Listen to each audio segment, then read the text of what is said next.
ಇಡಿದ ಲಾಳಿಯ ಮುಳ್ಳು ಕಂಡಿಕೆಯ ನುಂಗಿತ್ತು, ಈ ಸೀರೆಯ ನೈದವ ನಾನೋ ನೀನೋ ರಾಮನಾಥ ಅಂತ ಪ್ರಶ್ನೆ ಮಾಡ್ತಾನೆ.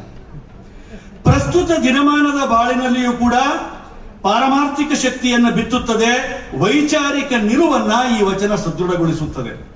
ನೇಕಾರಿಕೆ ಎಂಬುದು ನಮ್ಮ ದಾಸಿಮಯ್ಯನವರಿಗೆ ಆತ್ಮ ಸಾಕ್ಷಾತ್ಕಾರ ಮಾಡಿಕೊಳ್ಳುವ ಒಂದು ಆಧ್ಯಾತ್ಮಿಕ ಕ್ರಿಯೆ. ಇದು ಸುಖ ನೋಡಿ, ಜೀವನ ಅನ್ನೋದೇ ಒಂದು ಉಂಕಿ ಇದ್ದಂಗೆ. ಇಲ್ಲಿ ಬಹುಶಃ ಈಗ ಉಂಕಿ, ಈ ಯಾವುದು ಲಾಳಿ, ಕಂಡಿಕಿ ಇದೆಲ್ಲ ಹಳಬರಿಗೆ ಗೊತ್ತಿರ್ತದೆ, ಯಾರು ಹಿರಿಯರಿದ್ದಾರೆ ಅವ್ರಿಗೆ ಗೊತ್ತಿರ್ತದೆ.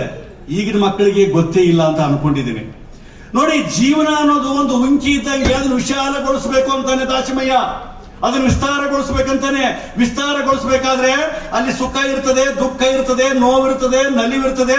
ತೆಗ್ಗು ದಿನ್ನಿಗಳ ದಾರಿಯಲ್ಲಿ ಎಚ್ಚರದಿಂದ ಹೆಜ್ಜೆ ಇಡುವಂತ ಕಲಿಸ್ತಾರೆ. ಹಾಗಾಗಿ ಮತ್ತೆ ಹೇಳ್ತಾರೆ, ಜೀವನ ಎಂಬ ಉಂಕಿಯಲ್ಲಿ ಸರಿಗೆಯ ಸಮಗೊಳಿಸಬೇಕು, ಸುಖ ದುಃಖವನ್ನು ಸಮಾನವಾಗಿ ಸ್ವೀಕರಿಸಬೇಕು. ಸುಖವೂ ಶಾಶ್ವತವಲ್ಲ, ದುಃಖವೂ ಶಾಶ್ವತವಲ್ಲ. ಬಹಳ ಆಲೋಚನೆ ಮಾಡಿದರೆ ನಾವೇ ಶಾಶ್ವತವಲ್ಲ. ಕರೆಕ್ಟ್ ಅಲ್ರಿ? ನಾ ಚಿಕ್ಕವಳಿದ್ದಾಗ ನಮ್ಮ ತಗಡಿಗೆ ಸರಿಗೆ ಗೊತ್ತಿರ್ತದೆ, ನಮ್ಮ ಭಾಗದಲ್ಲಿ ಈ ಹತ್ತಿ ಕಟ್ಟಿಗೆ ಬತ್ತಿ ಕಟ್ಟಿಗೆ ಭಾವನವರು ಬಸವನವರು ಕೈ ಕೈ ಧೂಳುಗಾಯ ಪಂಚಂ ಪಗಡಂ ನೆಲಮುಟ್ಟಿ ದುಡುಂ ಅಂತ ಆಡಿಸ್ತಾರೆ. ಅದ್ರಾಗ ಎಂತ ಆಧ್ಯಾತ್ಮಿಕ ಇದೆ ಅಂದ್ರೆ, ಇದ್ದಾಗ ಹತ್ತಿ ಕಟ್ಟಿಗೆ, ಸತ್ತಾಗ ಬತ್ತಿ ಕಟ್ಟಿಗೆ. ಬಹುಶಃ ಉತ್ತರ ಕರ್ನಾಟಕದ ಭಾಷೆ ತಮ್ಗೆ ಅರ್ಥ ಆಯ್ತು ಅಂತ ಅನ್ಕೊಂಡಿದ್ದೀನಿ. ಇದ್ದಾಗ ಹತ್ತಿ ಕಟ್ಟಿಗೆ, ಸತ್ತಾಗ ಬತ್ತಿ ಕಟ್ಟಿಗೆ. ಭಾವನೂರಿಗೆ ಬಸವನೂರಿಗೆ ಹೇಳಿ ಕಳ್ಸೋದಿ, ಸತ್ತಾರಿ ಬರ್ರಿ ಅಂತ. ಕೈ ಕೈ ಧೂಳುಗಾಯ ಹತ್ಗಂತ ಬರ್ತಾರೆ. ಪಂಚಂ ಪಗಡಂ 4 ಮಂದಿ ಎಣ ಹಿಡಿದಿರ್ತಾರೆ, ಇಂದೊಬ್ಬ ತೆಂಬಿ ಹಿಡಿದಿರ್ತಾನೆ. ಪಂಚಂ ಪಗಡಂ ನೆಲ ಮುಟ್ಟಿ ದುಡುಂ ಒಳಗೆ ಹಾಕಿ ಬಿಡ್ತಾರೆ. ಇಷ್ಟೇ ಬದುಕದ.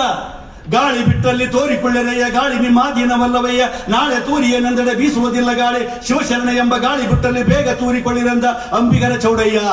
ಇದು ಒಳಗಿನ ಗಾಳಿ. ಇದು ಗಾಳಿ ಒಂದಿನ ಹೋಗ್ತದೆ.